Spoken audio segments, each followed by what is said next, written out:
ko ka imanu jeya saari no ngabari lawongo a ƴetti kaaji a fiɗi otoje ɗen fawa minal kufuri wallahi ko keferankaako ko bayana mo mi ƴettayno bila gerefu fuɗɗi miɗo wowlude ɗum gerefu ko keferankaako ko waɗi laamu na ko sikkuɗen kon wallahi ko Allah ƴettata oɗo wiya lamminimo ide mari dalil Allah wiigu lillahumma malikal mulki tutil mulka man tasaw wa tanji mulka mimman tasaw Allah wi laamu ngun koye jungo makko kanko Allah woni na fiiɗa faala oɗa ɗa ɗum lamminta bon ko Allah lamminta si Allah ƴetti goɗɗo lamminimo ha gasi a immike a darike a wi oɗo handa e laamu kombo wonɗa kontor mum Allah walla wonɗa kontor mum Allah non mo wonɗa kontor mum on wallahi malaikajo goto pet no wawi ƴettude aduna on fof towna ha gasa waylita dalil mum no woodi Allah wi wa jaalna aliyaha safilaha wa amtarna alayhimul hijara saare gotere wiyetende Sadumu inde ɓuri lagine ɗo ɓe yedduno Allah ɓay mettiti Allah immini Jibril o ari o sorni gabita wongol ka leydi o towni ha kakunde asama o yilti o hippi haray koye wattan hakkil gerefu ko keferankaku na dina sa warama ton a mayi ko a kefero wonga nara dangi sosohuy awa ko en fo jentodi nde yewtere o to wa duuɓije ɗo par ce que sa ndaari mandeji ɗin ka yeeso makko a anday duuɓi ɗin towi kono peewal ala nunɗal ala haalata gonga gorko mawɗo fotayɗo ni yaltayɗo e suumayye wono hoori towna jungo muɗum wonda fenade inna dartagol laamu ko keferaku ƴetta ayeje qur'an ɗe yiida yaada nanda ɓannidirtake hay firo majje on na gotum ƴetta ɗum adda yiɓɓidira e lagine laamu ko jooɗi e hoore men o dundaranke bandi ko jooɗi ɗo inna dartagol laamu ko keferaku nande o fuɗɗi haalde ɗum hay goto ala lagine laamiɗo taw lagine ka meɗen hara ko mo yimɓe ɓen lammini hay goto gila ndi wiya gine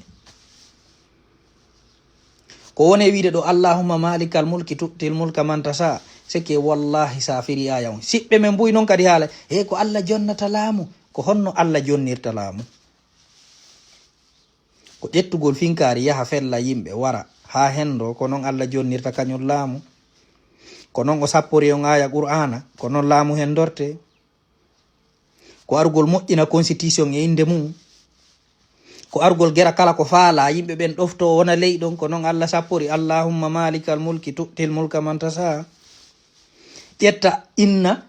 sayyidina Jibril aruno towni saare ha dow hippinde ko wontiri ley ko wontiri dow ko woniri dow ko wontiri ley ɗum ɗon kadi ko ɓahari yimɓe ɓen no dartade laamu no manifestade musidɓe probléme on no tiiɗi goyi no hulɓini ha yimɓe hewɓe anay ɗo he ko Allah jonnata laamu si Allah mi yiyay hay fulɓe fuuta haaloɓe ɗum tawa no hulɓini no yurmi mi dara wallahi yurmanmi par ce que lan andi na yimɓe marɓe fondo na marɓe haqqil no Allah sappori laamu non eno laamorte hande ka aduna ɗo non hina gotum yiida yaada hina hay ngu laamuji ɗo o sappi hina hay ɗi hina no laamorte ni dare wana ɗe balɗe ɗo mi yiɗo Congo to dani Sassou Nguesso mi anda ko 96 ko 94 o gagni sifa ɗum ɗon fo ko allahumma malikal mulki tu'til mulka man tasha ko parce que Allah no yiɗimo ko Allah suɓimo ko ɗum so ƴetti laamu ngun o jonnimo wano o laamiɗo oɗo alman waruɗo heede million 63 yimɓe ko anda on ɗon kay ko allahumma malikal mulki tu'til mulka man tasha wano Charles Taylor Liberia allahumma malikal mulki tu'til mulka man tasha musidɓe ko ɗum mi inna e diina ala lagine si diina no lagine num hara julɓe kelɗuɓe no lagine num oɗo o hanano yiide nangue o mawɗo ɗo e ɓeru gurdam kon heddori ko mo duwano wonde kun ka nder niɓɓo ndu par ce que no yaltino haalaji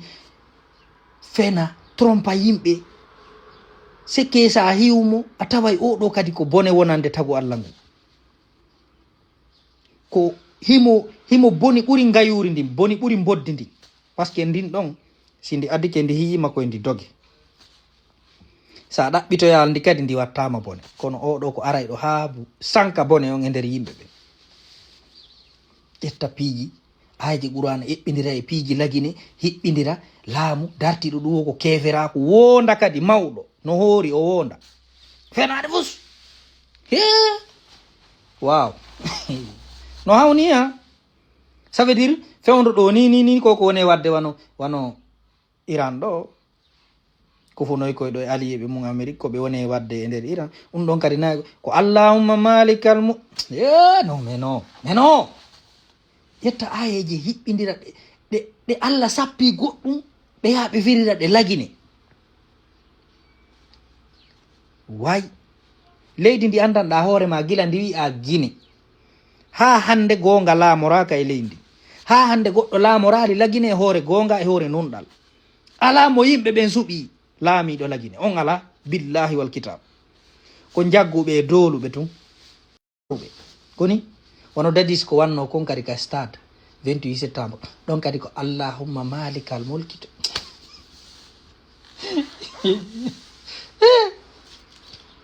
way bolo huta wallahi siɗen marno yimɓe kelɗuɓe ɓeyduwanoka he wonde e kene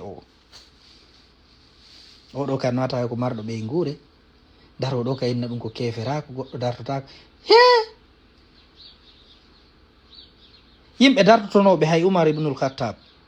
inna ko waɗɗa kon kelɗa amirul mu'minin dartotonoɓe Aboubakir haala he ko waɗɗa ɗo moƴƴa yaltaynoɓe contre ngalu leydi ndi ko onno woniri wano ɓe no mawɗo no mais non kono fodde poore o